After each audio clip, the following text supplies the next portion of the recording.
Hello friends, स्वागत है आपका विकेश 2.0 में। आज हम बात करने वाले हैं प्रतीकात्मक निरूपण के बारे में, जिसे सिंबॉलिक रिप्रेजेंटेशन बोलते हैं। पहला जो हमने इम्पॉर्टेंट फैक्ट्स के बारे में हमने चर्चा किया हुआ है, तो क्या हुआ, एक हमने डायग्राम शो किया हुआ है। उसके बाद ये ABCD ऐसे किया हुआ है। ऐसे ALP CBT 2 में क्या करता है कि बोलता है कि सतह रुक्षता ये कैसा, पहले ये किसका डायग्राम होता है। तो आप पहले लिखिएगा कि सतह रुक्षता, रुक्षता का मतलब सरफेस रफनेस, ठीक है। सतह रुक्षता का डायग्राम है। पहली बात, किसका डायग्राम है? सतह रुक्षता का। ये क्या है? डायग्राम है। सतह रुक्षता का मतलब होता है, मतलब सरफेस, है ना, रफनेस। क्या होता है? रफनेस। अगर हम इस डायग्राम के बारे में बात करें तो पहला अगर ऐसे दे देगा, सिंगल दे देगा। कैसे सिंगल देगा मैं आपको बताता हूँ। सिंगल कैसे देगा? सपोज दैट आपको ये एक लाइन दे देगा, एक ये सरफेस दे देगा, सरफेस के ऊपर ऐसे आपका सिंबल बना देगा, क्लियर है। ऊपर ए लिख देगा, बोलेगा ये क्या है। तो हम क्या करेंगे कि एक ही डायग्राम में आपको सब हम समझा देंगे। जब ऐसा डायग्राम दे, ऐसे करके और ऐसे दे देगा, बोलेगा कि ए क्या है, ए क्या है, यहाँ पे ए किसको शो हो रहा है। तो कैसे करेंगे आप? यहाँ जो ए शो हो रहा है तो ए को हम बोलेंगे, अगर यहाँ पे ए लिखा हुआ है तो इम्पोर्टेंट करके लिखिएगा पहला फैक्ट्स में कि ए जो है ना, मशीन ड्राइंग में, किसमें? मशीन ड्राइंग में, है ना, किसको बताता है? खुरदरेपन को बताता है ना। खुरदरेपन को बताता है। बात समझ में आ रही है कि नहीं आ रही है? यानी ये जो है ये रफनेस को बताता है, पहली बात। अगर फिर उसके बाद बी पूछेगा कि ये जो बी क्या प्रेजेंट करता है, तो दूसरा में लिखिएगा कि बी जो प्रेजेंट करता है दोस्त मेरे, ये उत्पादन विधि को दर्शाता है। किसको? उत्पादन विधि को दर्शाता है।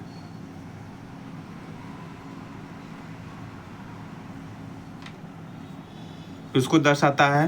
तो उत्पादन विधि को दर्शाता है, बी वाला। सी जो है, सी किसको शो हो रहा है?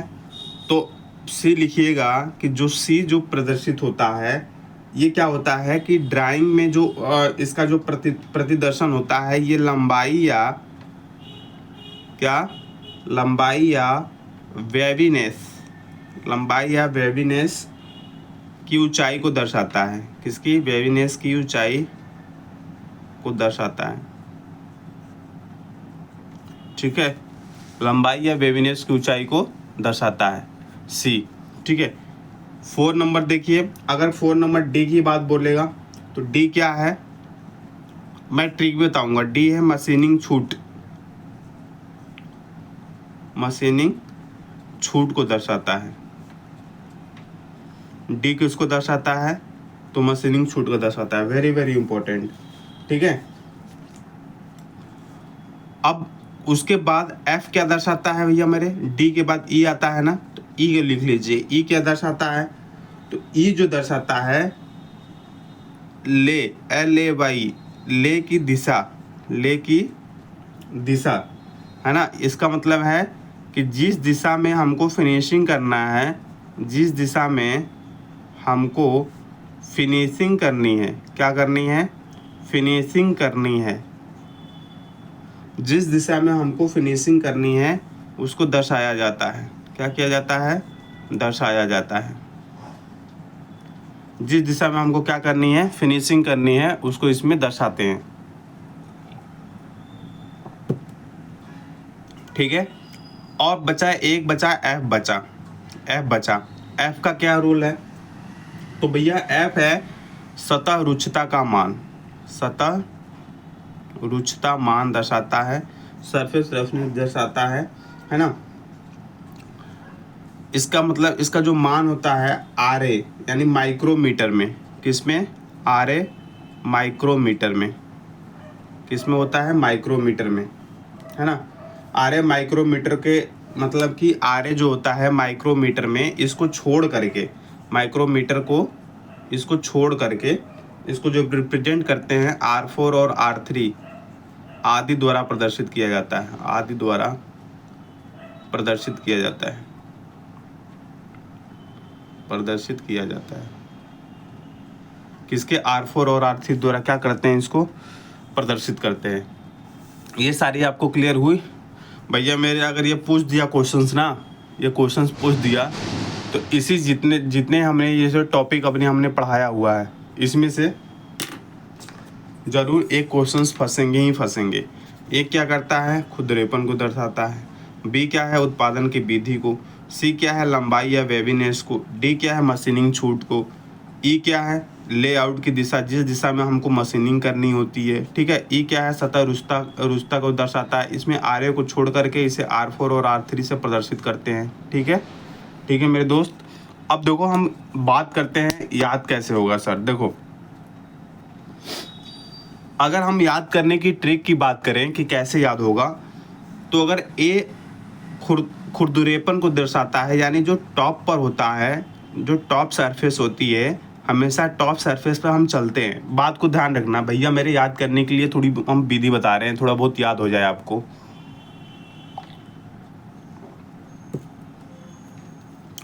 जो टॉप सरफेस होता है हमारा, जो टॉप सरफेस होता है हमारा, ये किसको डिपेंड करता है? ये हमारे खुरदरेपन को डिपेंड करता है, ये रफनेस को। क्यों?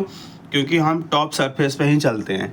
ठीक है, समझ बात आई। और टॉप सरफेस पर चलने की वजह से इसमें क्या है? रफनेस आ गई। तो टॉप सरफेस हमेशा रफनेस को दर्शाएगा। क्लियर है मेरे दोस्त? ठीक है। अब हम बी टॉप सरफेस, अब ये भी कहेंगे सर ये भी टॉप सरफेस है। भैया नहीं, अगर ट्रायंगल के ऊपर बना हुआ है, ट्रायंगल के ऊपर अगर बना हुआ है, उसे मैं बोल रहा हूँ। ठीक है। बी की बात करें, बी उत्पादन की विधि। जब हमारा उत्पाद, जैसे हम किसी भी प्रोडक्ट को अगर जैसे हम बहुत ऐसे ऐसे करके उत्पादन करते हैं, बहुत ज़्यादा उत्पादन हो जाता है और बड़ा बहुत ज़्यादा उत्पादन हो जाता है, तो ये सबसे टॉप पर चला जाता है ना, सबसे टॉप पे। तो भैया मेरे ये जो है ये ट्रायंगल के टॉप पर है, तो ट्रायंगल को टॉप पर रफनेस हमेशा होता है, याद रखिएगा। और जब सबसे जो टॉप होता है, लेयर बाय लेयर जब उत्पादन होता है, तो बी को हम बोल देंगे उत्पादन की विधि, उत्पादन विधि। क्लियर है ना? जैसे हम धीरे धीरे करके हम किसी भी प्रोडक्ट को उत्पाद करते हैं, किसी भी प्रोडक्ट को कर लेते हैं, तो धीरे धीरे इसकी क्या होती है? सबसे टॉप सरफेस हो जाता है, सबसे हाईएस्ट पे क्या हो जाता है? इसका उत्पादन सबसे ज़्यादा हो जाता है। ठीक है, क्लियर हो ही गया होगा, अब नहीं भूलेगा आपको। ठीक है, तो उत्पादन विधि हो जाएगा। अब आते हैं सी की। सी क्या करता है कि इसकी जब उत्पादन होता है तो इसकी लंबाई को मेजरमेंट करता है कि कितनी लंबाई पर ये गया है, कितनी लंबाई कितनी टॉप पर गया है, तो सी इसको मेजरमेंट करता है। ठीक है, क्लियर हो रही है? डी क्या करता है? देखिए डी जब मशीनिंग होती है ना, आप पढ़े होंगे फिटर में, अगर आप होंगे फिटर से पढ़े होंगे, जब मशीनिंग होती है तो इसमें छूट डिस्काउंट होता है। भैया मेरे डी का मतलब डिस्काउंट और डी का मतलब छूट, डी का मतलब डिस्काउंट और छूट, यानी मशीनिंग छूट। क्लियर याद रहेगा आपको। Very important, like and subscribe कर दीजिएगा। अब मैं कोई भी पढ़ाऊंगा आपको लिंक करके बताऊंगा, लिंक कोई भी आपका होगा लिंक करके बताऊंगा कि देखो डी से है तो आप ऐसे याद करो, ई से है तो आप ऐसे याद करो। भैया मेरे ऐसे ही याद होगा, वरना ऐसे कितने भी थ्योरी क्लास देख लो, याद जल्दी नहीं होने वाला। क्लियर है? अब हम ई की बात करते हैं। ई का मतलब होता है ले की दिशा, यानी जिस दिशा में। ई का मतलब होता है ईस्ट होता है ना, पूरब, यानी ईस्ट मतलब पूरब। ईस्ट का मतलब क्या होता है? पूरब होता है हमारा। इसका मतलब पूरब हमारी दिशा में काउंट होती है। किस में काउंट होती है? दिशा में काउंट होती है। तो पूरब जब हमारी दिशा में काउंट होगी, इसका मतलब कि इस ई का मतलब होता है जिस दिशा में हमको मशीनिंग करनी है, इसका मतलब हम ई का प्रयोग करते हैं। जैसे ये मशीनिंग कर रहे हैं तो आगे बढ़ेगा, इस तरह आगे बढ़ेगा, तो इस दिशा में मशीनिंग हो रही है, ई का मतलब ईस्ट हो गया। क्लियर है? अब देखो एफ का मतलब सतह रुचता का मान। सतह रुचता का मान आरे को छोड़ करके, यानी सरफेस रफनेस होता है। ठीक है, तो अगर मान लीजिए इसकी लंबाई को ये दर्शाता है, तो इसकी लंबाई में कितना, सतह में क्या आ गया, इसके सरफेस में, इसके जो टॉप सरफेस है इसमें कितने रफनेस आ गया, ऐसे याद कर लो। एक एफ ही तो बचा है भैया मेरे। जब ये पूरा याद कर लोगे तो एक तो एलिमिनेट कर ही सकते हो, नहीं कर सकते? बिल्कुल कर सकते हो, ठीक है। तो ये आपको याद हो गया होगा, ये आपको याद करके ही जाना है, ये फैक्ट है इंपॉर्टेंट, मैं बता दे रहा हूँ। चलिए नेक्स्ट हम आते हैं, ये आपको याद करके ही जाना है। अगर आ गया सिंबल में तो आपको ये 1-2 नंबर दे कर जाएगा। आप देखिएगा इस क्वेश्चन को, ठीक है, क्लियर। चलिए अब हम स्टार मार कर लिखिएगा, स्टार मारिएगा और लिखिएगा। एक आपको ऐसे सिंबल दे देगा, ऐसे पहले सर्कल बनाएगा, पहली बात सर्कल बना देगा। सर्कल में क्या करेगा, 2 आपकी लाइनें खींचेगा, 2 लाइनिंग, और इसको वृत्त को क्रॉस करते हुए आगे निकलेंगी। पूछेगा इस प्रतीक चिन्ह का नाम बताओ। तो भैया मेरे इस प्रतीक चिन्ह का जो नाम होता है ना, प्रतीक चिन्ह का नाम होता है, इसको बोलते हैं सिम वेल्डिंग बोलते हैं। क्या बोलते हैं? सिम वेल्डिंग के नाम से जानते हैं, सिम वेल्डिंग को प्रदर्शित करते हैं।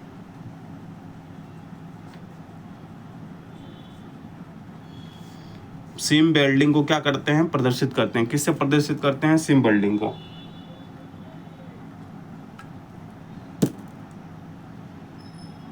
ठीक है।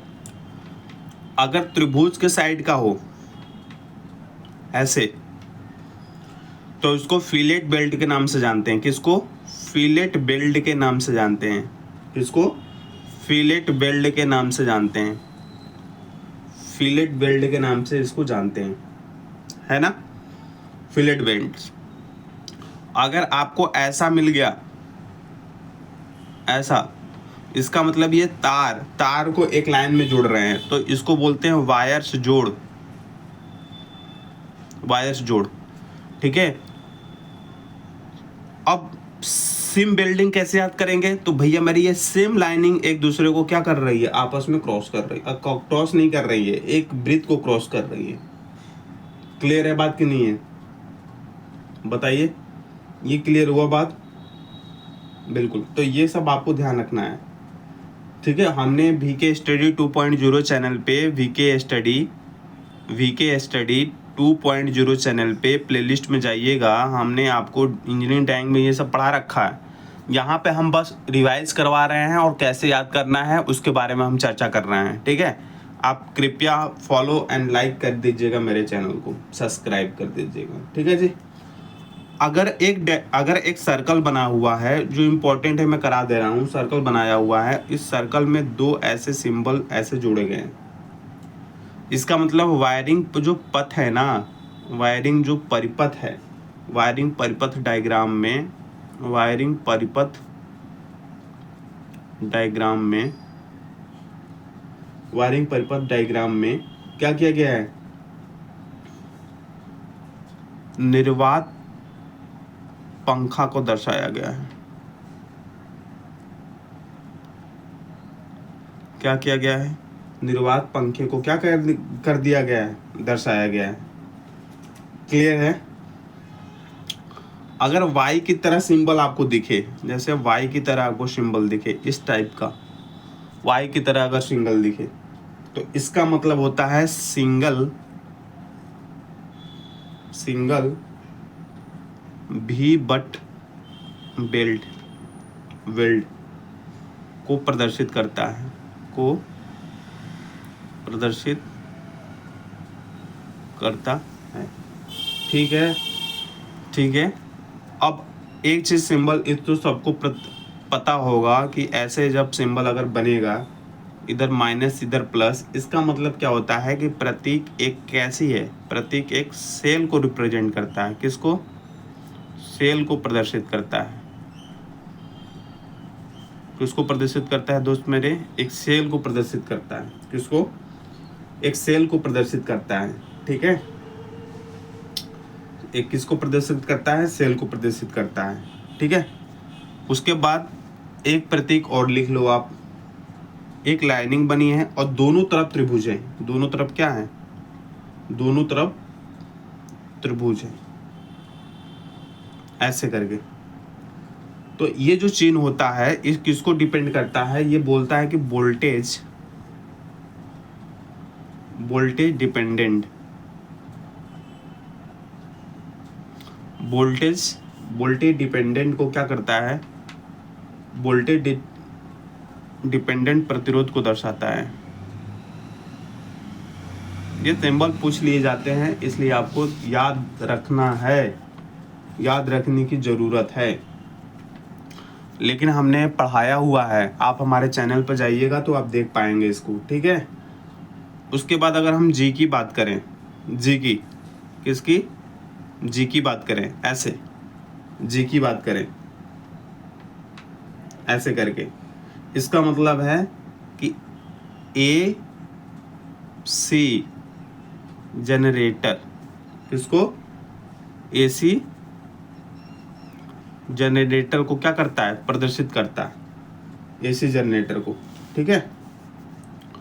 उसके बाद एक लाइनिंग है हमारी इस तरह के, उसमें से इस तरह का हमारा एक वर्क टाइप बना हुआ है।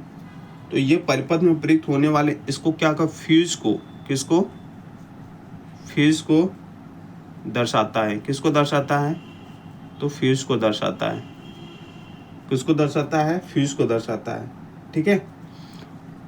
और इस तरह का अगर डायग्राम बन गया लाइन बाय लाइन, यहाँ पे थोड़ी थोड़ी बन गई, यहाँ ऐसे करके, यहाँ ऐसे करके, यहाँ ऐसे करके, तो ये प्रत्येक जो चिन्ह है ना, प्रत्येक जो चिन्ह है ना, किसको दर्शाता है, तो ये कांच का है,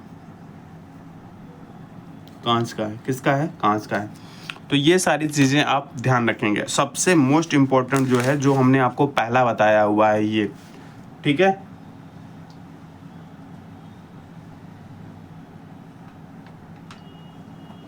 ये जो हमने आपको पहला बताया हुआ है ट्रिक के साथ, वेरी वेरी इंपॉर्टेंट है, आप इसको रिवीजन करके जाइएगा, पहले को ज़्यादा इंपॉर्टेंट दीजिए, ठीक है। चैनल को लाइक करें, सब्सक्राइब कर दीजिए। नेक्स्ट वीडियो में हम इसका पार्ट 2 लाएंगे, आपको क्लियर हो जाएगा पूरा। तब तक लिए बाय बाय, टेक केयर, जय हिंद, जय Bharat, love you all, Vande Mataram.